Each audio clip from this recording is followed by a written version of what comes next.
Hey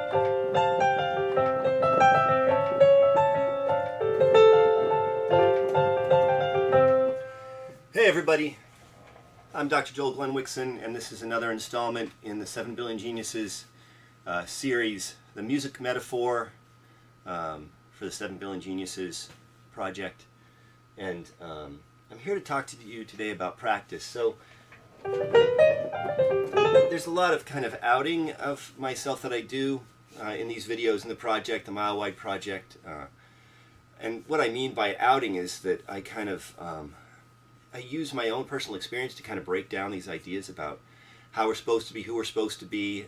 In many ways, standing up against the idea that there are people who can do things and people who can't, people who are talented and gifted and people who aren't, to really stand up for the idea that everybody's talented and gifted, and it just depends on exactly what those talents and gifts are.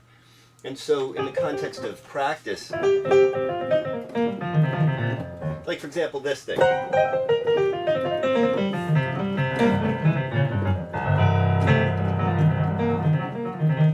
Little blues riff. It's in C for those of you who can look at the keys and know what key that is. But it's not something that I just woke up one morning and was able to do. It's something that I've been practicing over and over and over again, and actually only really learned effectively how to do about 4 years ago. After all these years, I've been playing piano since I was like 7. But I never learned how to do that. And the reason why I never learned how to do that is because I never asked anybody how to do that. It never occurred to me that I could ask somebody who could do that how to do it, and then they would show me. And that kind of story tracks out through my life. Like for example, when I was on the soccer team when I was in high school. And actually it started when I was in junior high school. The JV team, we'd all kind of go out there on the field and play games, and that's pretty much all that ever happened. But entering the next level on the varsity team, when I actually had to try out for the team, I found that all of a sudden I wasn't as good as all the other guys who I'd been playing soccer with for the whole, since 8th grade.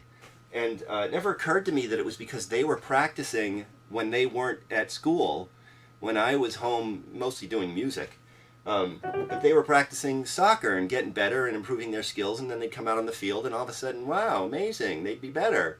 And did I ever ask anyone? No. Did I ever ask anybody to show me anything? Well, that's not entirely true. There was a guy, a neighbor, who we'd worked together on some stuff, but that was minor. That really, and my family weren't athletic, and they didn't know how to talk about how you actually practice and get better at things. So I've learned this lesson, that really if you want to know how to do something, ask somebody who can do it, have them walk you through it. And interestingly, here we are on YouTube. I actually learned most of these licks from YouTube videos where there are people like this one.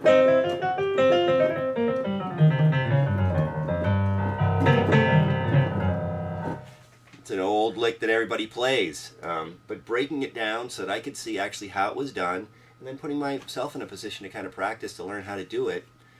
You know, this is like, there's a great deal of information that's out there available freely for everybody, but you have to ask. And so what supports you makes it more likely that you're going to ask questions. Those are things that I'm interested in.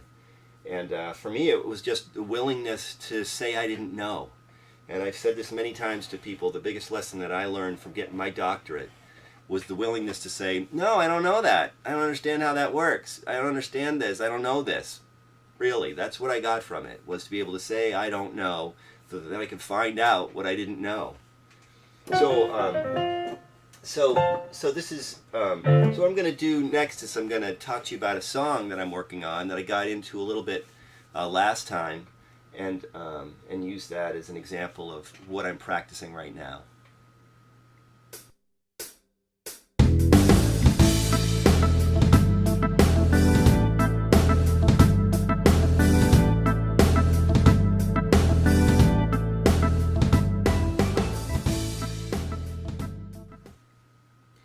So yeah, for me, practice really requires a couple of elements.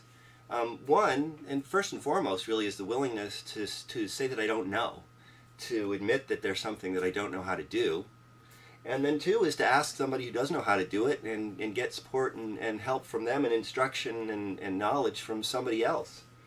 And so with the songs that I write, I start off, I get the inspiration, I work out the music and the lyrics, but then I got to figure out how to really play them.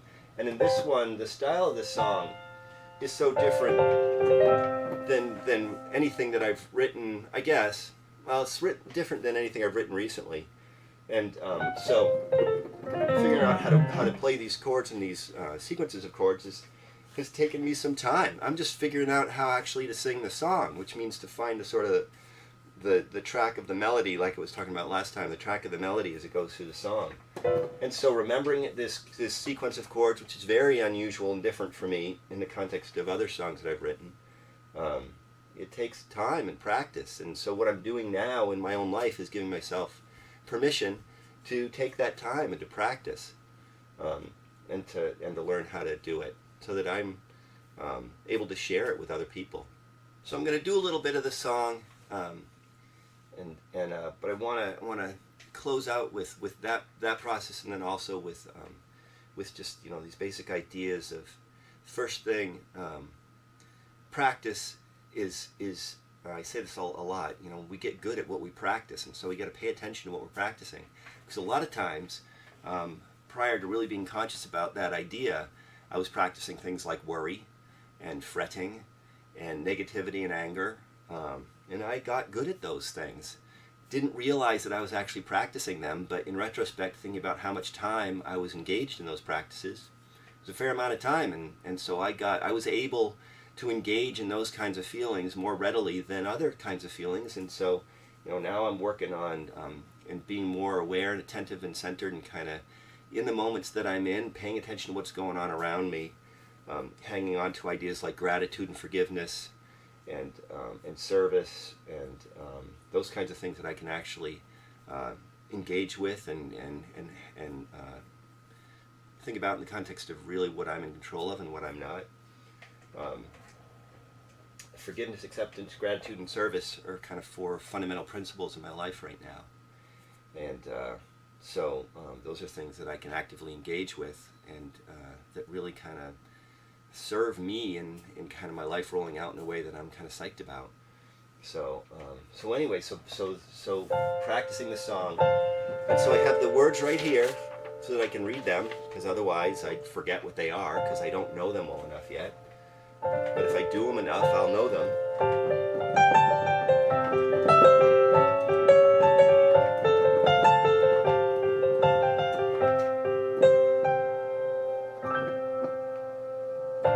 Is there a flower more fragile than you?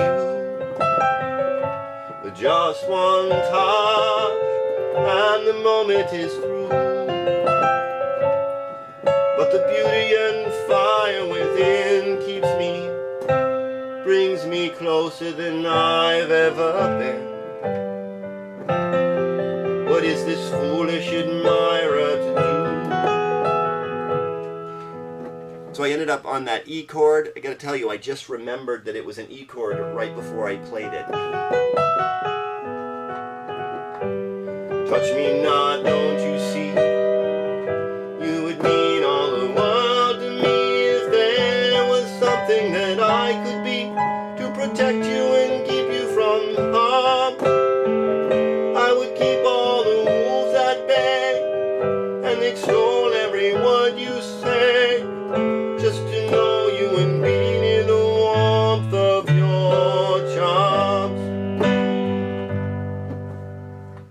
Well, that's what I got so far.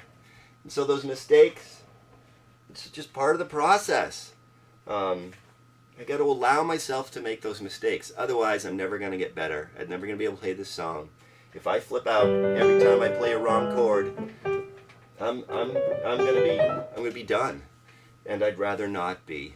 And this, how I'm able to sing is also a practice process. I mean, I practice this every single day. I'm practicing singing because it's something that I want to get better at. And I have a teacher who teaches me how to do things in ways that are better for my voice, better for the longevity of my voice, and the consistency. They're consistent with kind of my goals for my singing. So anyway, if you have something that you want to do, reach out to somebody who knows how to do it and ask them how to do it. And then figure out how to incorporate it kind of into your life in the way that works for you. So that's it for this week. Thanks for watching. Appreciate all the time that you take to watch these videos.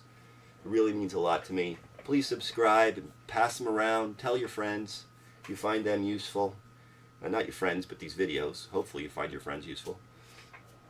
All the contact information is at the end of the video. I'm open and available to chat with people or to be in touch.